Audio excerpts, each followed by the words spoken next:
성탄절이 되면 주일학교에서는 성극을 합니다.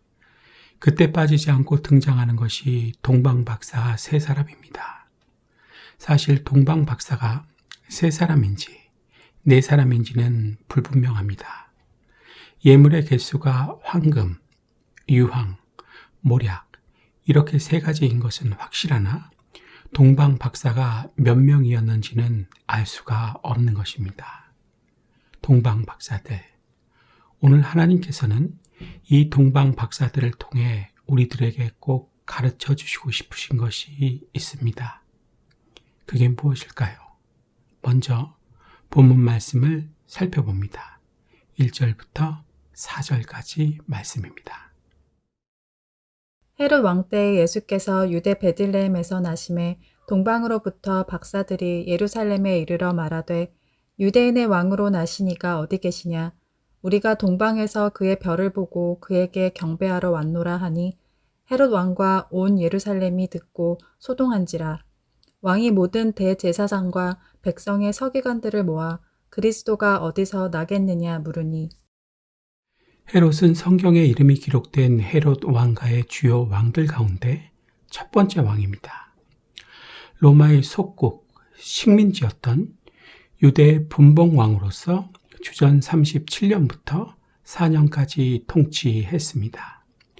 정치적으로는 하나님을 섬길 수 있도록 성전을 지어줄 정도로 수완이 있는 사람이었으며 인간적으로는 자식과 아내와 장모를 죽일 정도로 매우 포악하고 광적인 사람이었습니다. 동방인 바빌론 지역에서부터 온 박사들은 천문학과, 점성술을 연구하는 매우 지혜 있는 사람들이었습니다. 영어 성경에는 닥터가 아니라 와이즈맨, 즉 지혜로운 사람으로 되어 있습니다. 이런 사람들이 수행원과 호위병들을 이끌고 약 1300km나 되는 먼 길을 예수님을 경배하기 위해서 온 것입니다. 왜 그랬을까요? 바벨론에 사는 유대인들과의 교류를 통해서 구약의 예언을 익히 알고 있었기 때문에 그렇게 한 것입니다. 민수기 24장의 발람의 예언입니다. 장차 한 별이 나타나게 되면 유대인의 왕이 탄생하게 될 것이고 그 왕은 로마를 넘어 온 세상을 통치하게 된다는 예언입니다. 그런데 그 별이 진짜로 나타난 것입니다. 유대인들이 바벨론에서 70년간 포로 생활을 할 때 이 예언의 말씀이 이루어지기만을 밤 하늘을 보며 매일같이 학수고대하고 대망했을 것입니다. 유대인들은 힘들게 포로 생활을 하면서도 그 별이 나타나기만 하면 자신들의 왕으로 그리스도가 오셔서 새 왕국을 건설하시고 전 세계를 통치하게 될 것이라고 믿고 그것을 바벨론 사람들에게도 말해 주었을 것입니다. 그 말이 바벨론 사람들 사이에서 고전으로 전해져 내려오다가 마침내 그 별을 발견하게 된 것입니다. 박사들은 이 특별한 별을 보면서 이 별은 무슨 별이지? 이렇게 생각했을 것입니다. 이때 성령님께서 역사하셔서 들어서 알고 있던 민수기 24장의 예언의 말씀을 생각나게 하셨을 것이고 유대인의 왕이 나신 것을 알게 되었던 것입니다. 그런데 당황스러운 것은 여태껏 잘 따라오던 별을 박사들은 갑자기 잃어버립니다. 어디에 있는지 보이지가 않습니다. 그래서 예루살렘에 들어가서 유대인의 왕으로 나시니가 어디 계시느냐고 물어본 것입니다. 늙은 헤롯 왕 입장에서는 청천벽력과도 같은 소리이며 최대의 위기가 닥친 것입니다. 자기 말고 새 왕이 났다고 하니 그 마음이 어떻겠습니까? 그래서 잡아 죽일 생각으로 대제사장과 서기관들을 불러 예수님께서 태어나신 곳을 물어본 것입니다. 5절부터 8절까지 말씀입니다. 이르되 유대 베들레헴 이오니 이는 선지자로 이렇게 기록된 바 또 유대 땅 베들레헴아 너는 유대 고을 중에서 가장 작지 아니하도다. 내게서 한 다스리는 자가 나와서 내 백성 이스라엘의 목자가 되리라 하였음이니이다. 이에 헤롯이 가만히 박사들을 불러 별이 나타난 때를 자세히 묻고 베들레헴으로 보내며 이르되 가서 아기에 대하여 자세히 알아보고 찾거든 내게 고하여 나도 가서 그에게 경배하게 하라. 서기관들은 예수님께서 나실 곳을 성경에서 잘 찾았습니다. 서기관은 직업적으로 성경을 해석하고 가르치는 사람이었기 때문에 성경을 잘 알고 있었습니다. 그래서 미가서 5장 2절을 인용해서 베들레헴에서 예수님이 나시겠다고 헤롯 왕에게 알려준 것입니다. 이 베들레헴은 구약에서는 에브라 또는 에브라다라고 불렀습니다. 그런데 이 베들레헴이라고 하는 작은 마을은 역사적으로 의미가 있었던 마을입니다. 야곱이 사랑하는 라헬을 장사했던 곳이 베들레헴이었고 루시 보아스와 결혼해서 살던 곳이 바로 베들레헴이었습니다. 그러나 무엇보다도 베들레헴의 중요한 역사적 의미는 다윗의 고향이라고 하는 점입니다. 그래서 사람들은 베들레헴을 가리켜 다윗의 성이라고 불렀습니다. 다윗의 혈통에서 메시아가 태어난다고 하는 약속과 함께 이곳에서 예수님께서 태어난다고 하는 것은 아주 의미 깊은 사건인 동시에 성경을 믿으며 살아가라고 하시는 하나님의 메시지인 것입니다.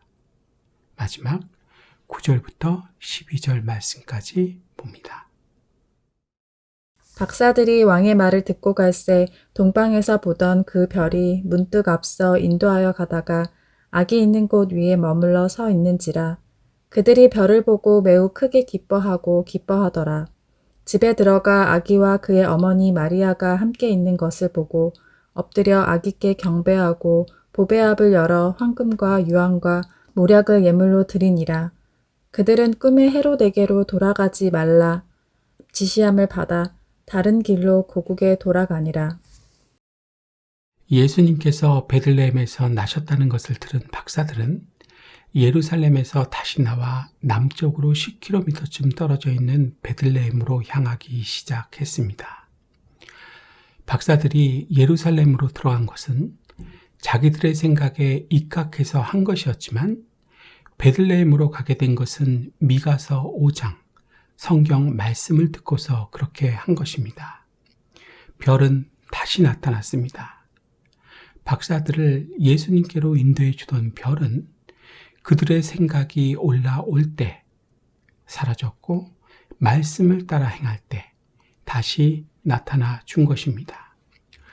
박사들이 도착해서 요셉과 마리아는 보기만 하고 아기 예수님께만 경배했습니다.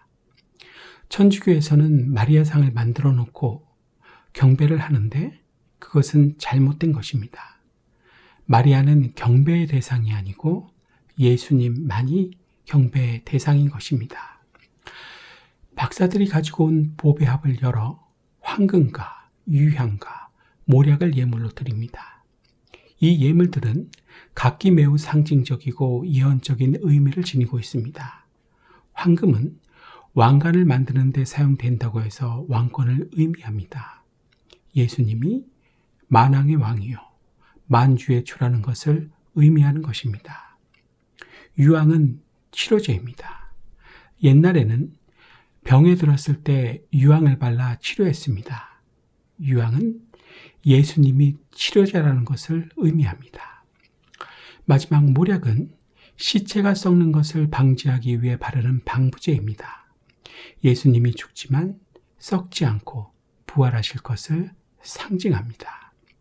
이 세 가지 예물은 예수님이 만왕의 왕으로 오셔서 인간의 육체의 질병뿐 아니라 영혼과 마음을 치료하시고 죽으셨다가 부활하실 것을 상징하고 예언한 것입니다. 이 외에도 하나님께서 동방 박사들을 보내서 예물을 드리게 하신 데에는 또 다른 이유가 있습니다.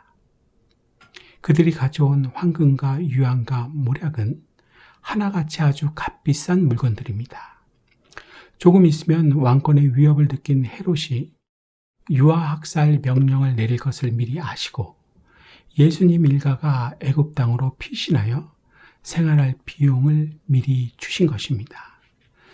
요셉은 애굽으로 피신한 후에 이 예물들을 팔아서 어려움 없이 살 수 있었습니다. 우리 하나님은 이렇게 때에 따라 모든 것을 다 예비해 주시는 좋으신 하나님이십니다. 하나님께서는 꿈을 통해 요셉에게 예수님의 탄생을 가르쳐 주셨고, 꿈을 통해 동방 박사들에게 헤롯에게 돌아가지 말 것을 지시해 주셨습니다. 그래서 무사히 귀국하게 된 것입니다. 이상으로 본문 말씀을 살펴봤습니다. 본문 말씀을 통해서 하나님께서 우리에게 가르쳐 주시고 싶은 것은 무엇입니까? 동방 박사들의 모습입니다. 그 모습을 통해서 배워야 한다는 것입니다. 무엇을 배워야 하는 것입니까? 첫째, 경배하는 삶을 살아야 하는 사람은 반드시 손해를 치러야 한다는 것입니다. 손해보지 않고는 경배할 수 없다는 것입니다. 우리나라의 위대한 순교자셨던 이기선 목사님께서는 동방 박사들이 예수님을 경배하기 위해서 찾아온 것을 보고 불고 가사, 집안 일을 돌보지 않고 찾아온 것이다. 불사노고, 고생을 생각하지 않고 찾아온 것이다. 불원천리, 천리길을 멀다 하지 않고 찾아온 것이라고 말씀해 주셨습니다. 세상 일에 얽매인 사람은 예수님을 찾아갈 수 없고, 육신의 평안을 위해서 고난받는 것을 싫어하는 사람도 예수님을 찾아갈 수 없으며, 너무 멀어서 가지 못하겠다고 하는 사람도 주님을 경배할 자격이 없다는 것입니다. 한마디로 손해를 봐야 예수님을 경배할 수 있게 된다는 것입니다. 하지만 이기적으로 자란 요즘 사람들에게는 들리지 않는 이야기입니다. 그러니 예수님을 경배하기란 도저히 심성적으로 안 되는 것입니다. 이기적으로 산다는 것은 자기를 위해서 산다는 것이고, 자신을 우상으로 숭배하며 산다는 것입니다. 자신이 신이 된 것이고 하나님이 된 것입니다. 그래서 마음대로 하고 싶은 것입니다. 십계명의 제1계명을 어기고 있는 것입니다. 이러한 죄인이 살 길은 회개의 영이 부어져야 살 수 있는 것입니다. 영국의 헨리 스쿠걸식으로는 장대 같은 은총의 비를 맞아야 고쳐지는 것입니다. 그래야 경배할 수 있게 되는 것입니다. 손해를 볼 수 있는 것입니다. 그래서 내가 기도해야 하는 것은 더 이상 나를 우상 숭배하지 않게 하여 주옵소서. 나를 위해 살지 않게 하여 주옵소서. 이기적으로 살지 않게 하여 주옵소서. 지난날에 나의 삶을 용서하여 주옵소서. 바로 이러한 기도입니다. 이렇게 기도하는 사람에게 하나님께서는 은혜를 베풀어 주실 것입니다. 두 번째는 경배자가 가장 경계해야 하는 것은 자기 생각이다 하는 것입니다. 바벨론 지옥으로부터 예루살렘까지 약 1300km를 하루도 빠짐없이 예수님께로 잘 인도해 준 별이 갑자기 사라졌습니다. 이상하지 않으십니까? 갑자기 사라진 이유가 뭘까요? 이유는 예루살렘에 도달해서는 동방 박사들, 자기 자신들의 생각이 올라왔기 때문입니다. 그들 생각에는 왕이라면 당연히 예루살렘에서 나야 한다고 생각한 것입니다. 더 이상 별의 인도가 아닌 자기 생각의 인도를 받게 된 것입니다.